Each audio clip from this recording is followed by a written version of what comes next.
Welcome back, everybody. Today is day 3 of the Home Depot kitchen renovation. Already got the old base cabinets out. Got the new hardwood floor in, and it looks pristine, perfect, expertly installed.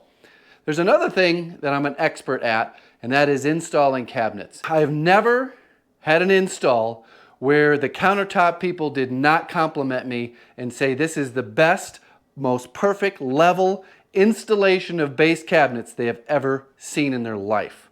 So I'm going to show you how to do that. Anybody can do this. I've given instructions over the phone to friends that are installing their own kitchen cabinets, and they had the same compliment. Granite Countertop Company says, this is amazing. We've never seen cabinets installed this perfectly. So you might be asking yourself, what makes a lower cabinet installation perfect? Well, everything's level.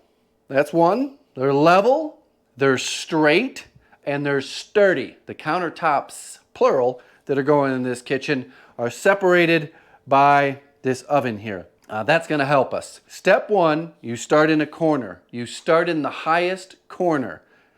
What do you mean, the highest corner? Yes, your floor is not level. Your ceiling's not level.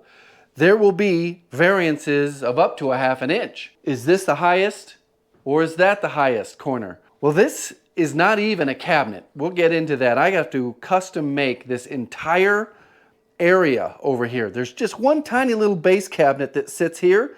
Then everything else is fabricated by me. So the only corner is this one. It may not be the highest point in the kitchen. I'll get the laser level out. We'll measure up off the floor. We'll mark a line, and we'll go periodically around like a site surveyor and measure and see what the variation is around the room. This one is not very complicated. It's going to be pretty straightforward. Just going to be like pretty much plop them down, screw them down, because I have just one straight run here, and all this is built-in place type stuff. You want your corner first. You want that possibly shimmed up, because right here might be 1/2 inch higher than right here. And if you just put your cabinet down, your countertop's going to go uphill. It could sag towards the middle. That's a very good chance, because I know there's a beam right underneath this wall here, and that's going to keep that side higher than this side. This is where the belly is going to be between the span. The joists go like this. That's the exterior wall. That's pretty much the middle of the house, kind of in the middle of the house. And there's a beam right there, so that is going to be high. The face of the cabinets most likely will need to be shimmed up. Nothing to it but to do it. So before I said I was going to maybe keep that. Well, we got a new cabinet that's going to take up most of this space, and the countertop will be resting on that. So I don't need this.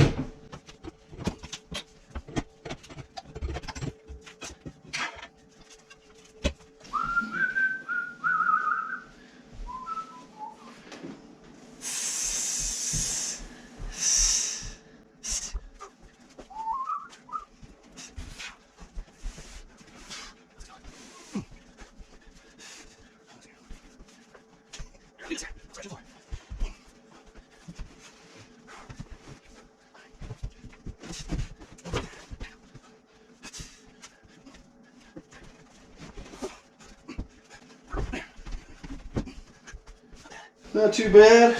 Doesn't look like there's a filler strip here, so that puts this fairly close to here. Whew! This was nearly impossible to get into the door. I almost had to take the door off, which I didn't. It's a garage door with self-closing spring-loaded hinges. It's not just like popping out some hinge pins. I was able to do it with no scratches. Some of you might be wondering, what's the difference between the new cabinets and the old cabinets? Why would someone want to upgrade to something different, and not change the layout? These here are cabinets. I'll give you a close-up. You will have fake wood on the drawers. You will have exposed drawer slides. These are builder grade. You see the rails. They're not soft close. You'll notice you've got real wood. Even though it's finger jointed, it looks really good. It feels good. Smells good. What you don't see is your exposed drawer slides. This uses, I don't know if these are Blum or not. I'll have to look closer at the actual cabinet. But these are under mounted soft close drawer slides. That's approaching upper middle class. If they're Blums, they'll be upper middle class. Anyways, I'm gonna get cracking, bring everything in, and I'll show you some other differences. Like I said, these are middle class. We have particle board sides. We have real wood faces and drawer faces and drawers. The bottoms of the drawers are also plywood, real wood. All right, everybody, it's the Handyman here from the future. Had some audio problems and lost it all. So I'm gonna do a quick voiceover and just keep you up to speed with what I'm doing here in this base cabinet installation. Just bringing them in from the garage. I had these floor sliders that allowed me to slide them across the floor pretty easy. Just reassembling everything, making sure I keep track of all the drawers. There is 6 drawers in each base cabinet.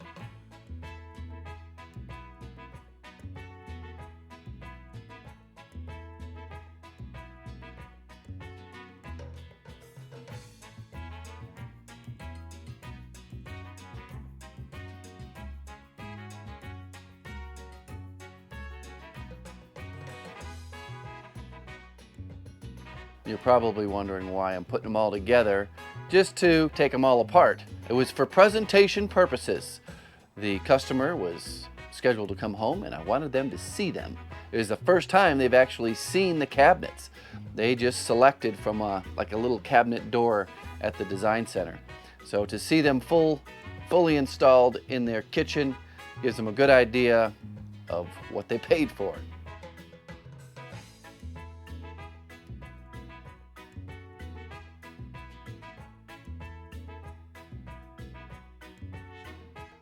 Right here, I'm just drilling a hole in the bottom of the cabinet so that I can bring that electricity up through the floor and get the cabinet in place. Later on, in the next video or so, I'll be fully installing that electrical box. So it was quite surprising.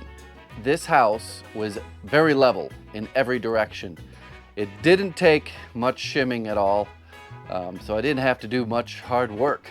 I didn't have to really do any tricks of the trade type stuff.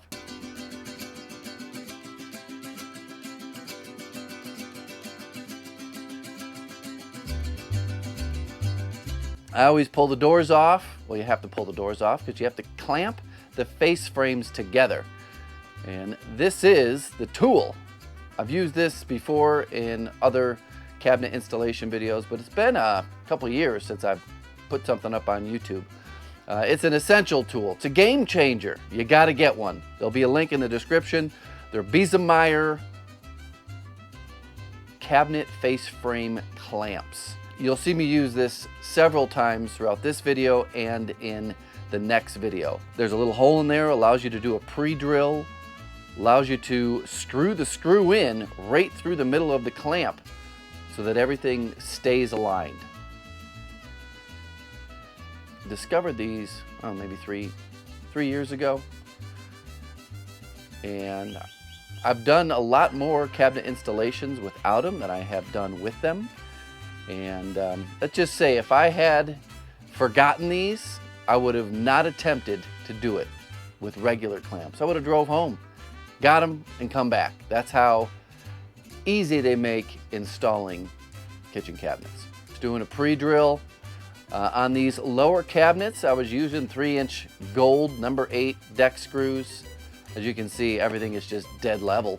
I did shim the face up a little bit to kind of push the cabinets tighter back to the wall and level things out. You can see those composite shims on the bottom there underneath the cabinets. I don't put that underneath the toe kick area. They go on the side walls of the cabinets. That's what's really holding up the weight of the countertop.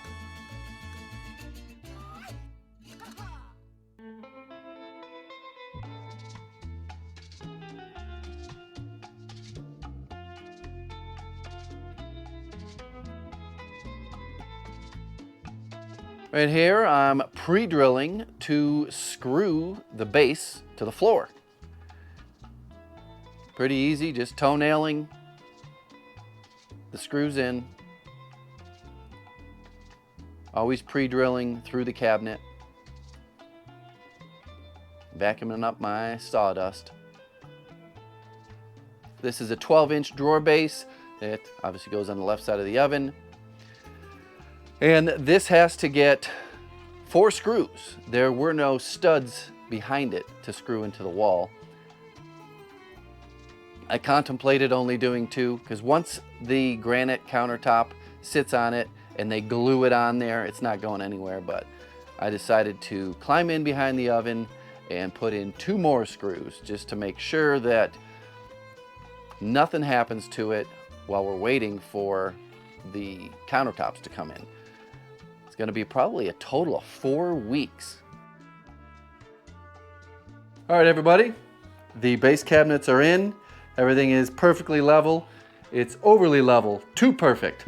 That's something that I've spent too much time and wasted too much money on in the past, is getting these cabinets perfect. Most solid surface countertop companies are used to working with cabinets that are just kind of thrown in place and zip, zip, zip together. They will do shimming, they're gonna glue to the tops. They'll get in there and they'll look underneath and they'll put the shims wherever it needs to be. So you don't have to go too crazy. Screwing the cabinet faces together, you can use different screws.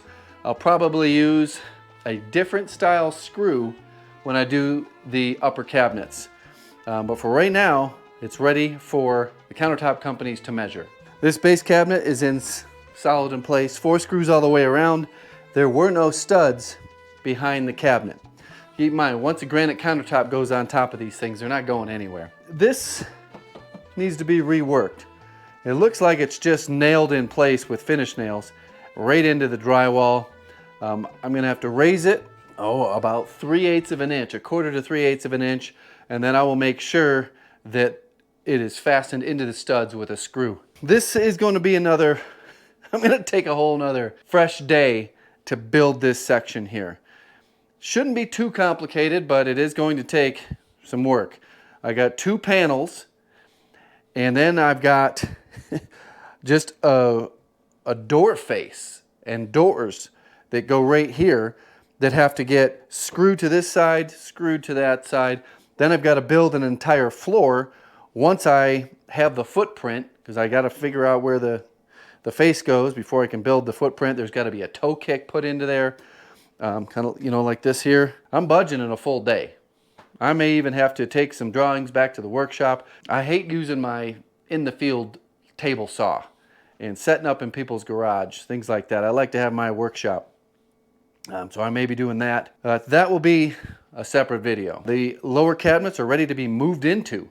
They can take all their stuff, put it in there. They can go through their upper cabinets, get these all emptied out, move some stuff down here. I'll be doing the upper cabinets as well. Simple remodel sometimes isn't so simple or isn't so fast. Thanks for watching. Goodbye.